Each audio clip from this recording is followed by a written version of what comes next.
दोस्तों, 2 दशक पुराने पूंजीवादी लोकतंत्र से नेपाल की मेहनतकश जनता का मोहभंग पूरा हो चुका है। इस स्थिति का फायदा उठाते हुए नेपाल की प्रतिक्रियावादी शक्तियां इतिहास में पीछे की तरफ लौटने के लिए हाथ पैर मार रही।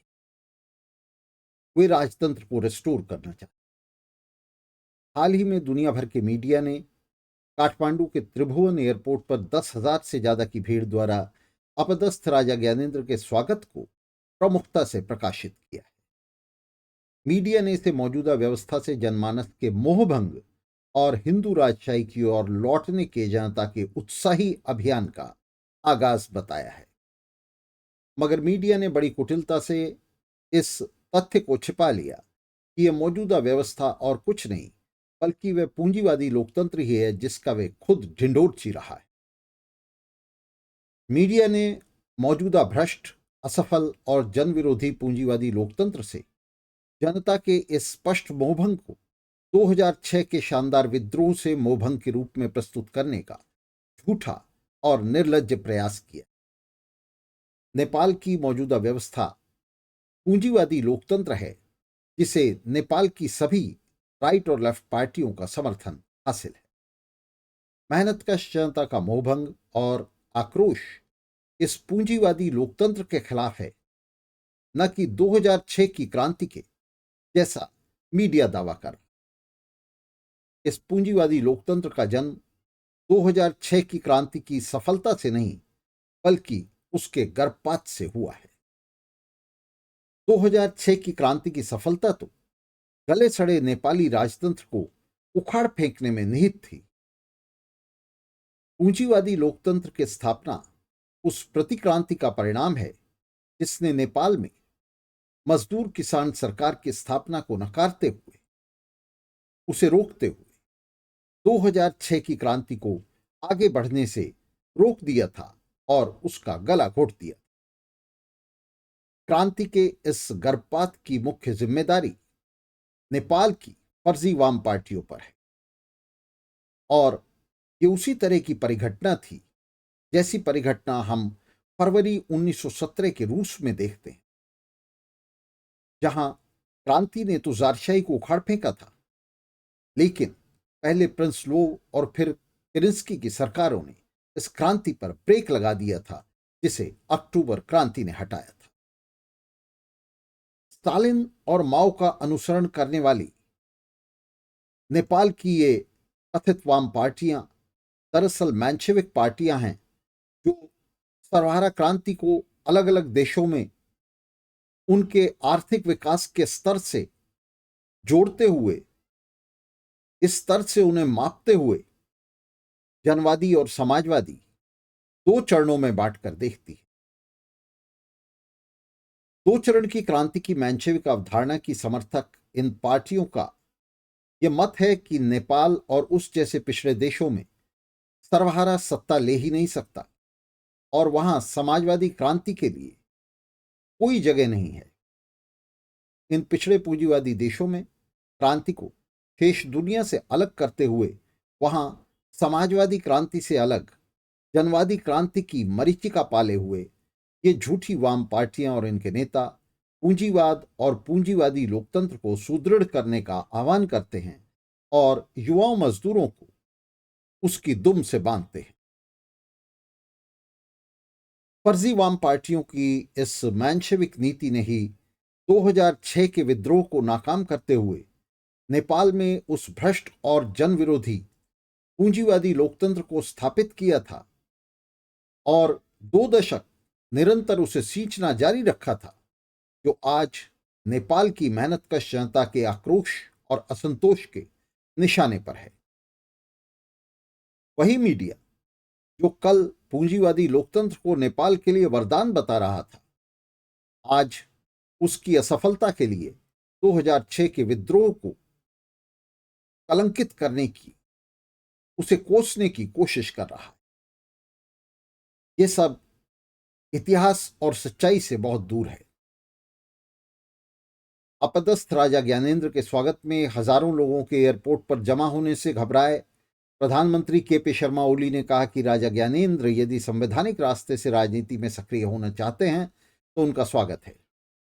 राजा ज्ञानेंद्र को पता है कि उसे किस रास्ते से दाखिल होना है और कैसे सत्ता लेनी है। इसके लिए ना तो उसे ओली जैसे सीआर की नसीहत की जरूरत है, ना ही उसकी अनुमति की। 2005 में राजा ज्ञानेंद्र ने अपने भाई सम्राट बीरेंद्र की उसके परिवार सहित हत्या करके सत्ता हथियाई थी। हत्यारे ज्ञानेंद्र ने शुरू में कुछ महीने संविधान की चाबुक से सत्ता को हाँका और फिर संसद और सरकार दोनों को बर्खास्त करते हुए तानाशाह बन गए।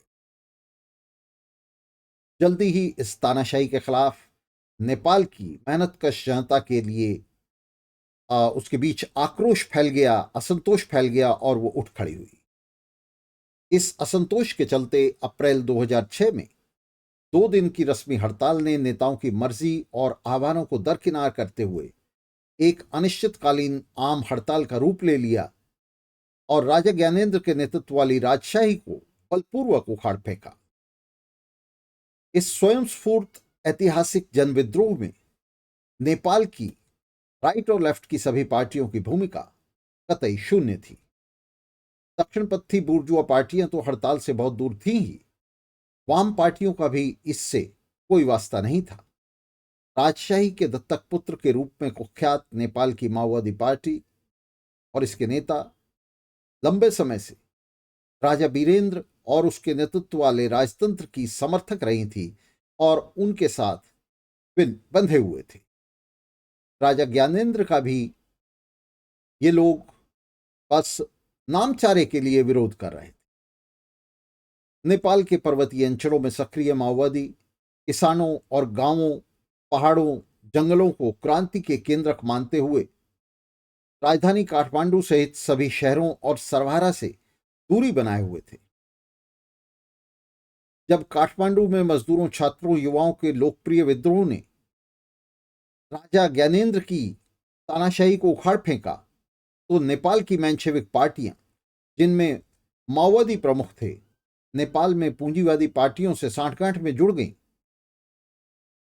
नेपाली कांग्रेस और दूसरी दक्षिणपंथी पूंजीवादी पार्टियों के साथ मिलकर इन फर्जी वाम पार्टियों ने 7 पार्टियों का गठजोड़ बना लिया और पूंजीवादी लोकतंत्र के ये ढिंडोरची बन गए। पूंजीवादी लोकतंत्र को लाल झंडे से ढकते हुए इन झूठे वाम नेताओं ने पिछले 2 दशकों में नेपाली पूंजीवाद की जमकर सेवा और उसकी हिफाजत की है। भ्रष्टाचार में लथपथ नेपाल का पूंजीवादी लोकतंत्र आज पूरी तरह बेनकाब हो चुका है और ढहने के कगार पर है। ठीक उसी तरह जैसे 1911 में चीन में सुन यत सेन के नेतृत्व वाला पूंजीवादी लोकतंत्र अपने ही बोझ तले ढह गया था।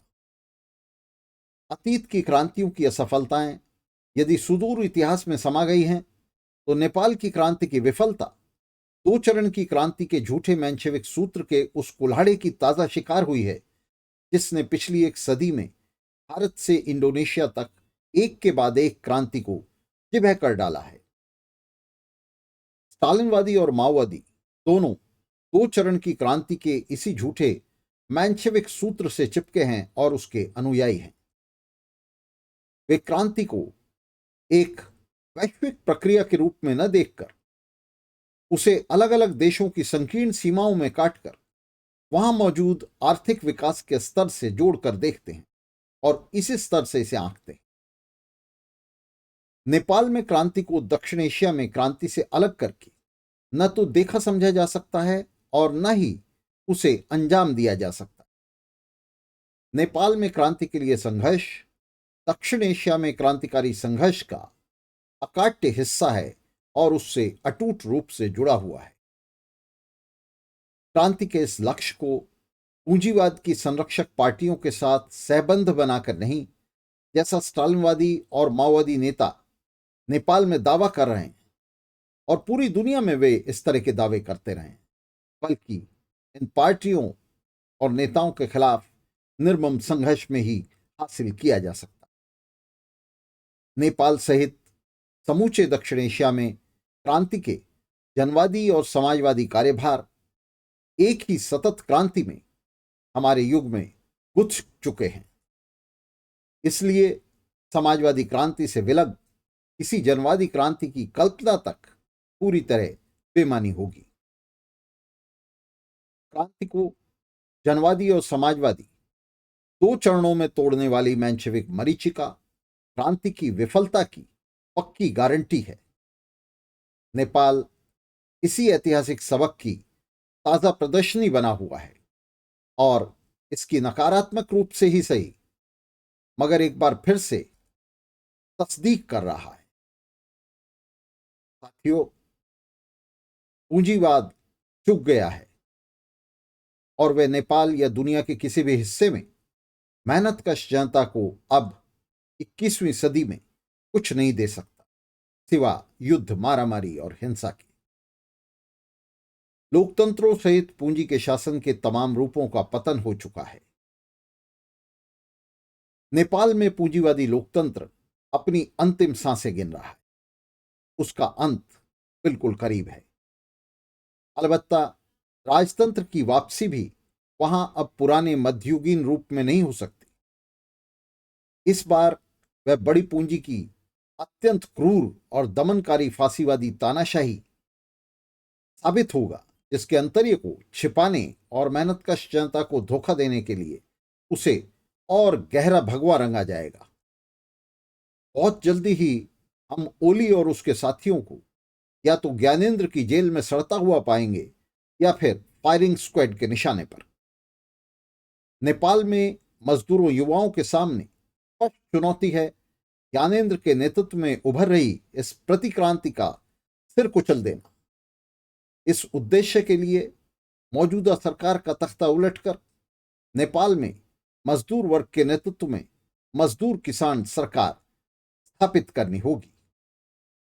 इस ऐतिहासिक मिशन के लिए निश्चित रूप से नेपाल के भीतर ऊर्जा काफी नहीं होगी।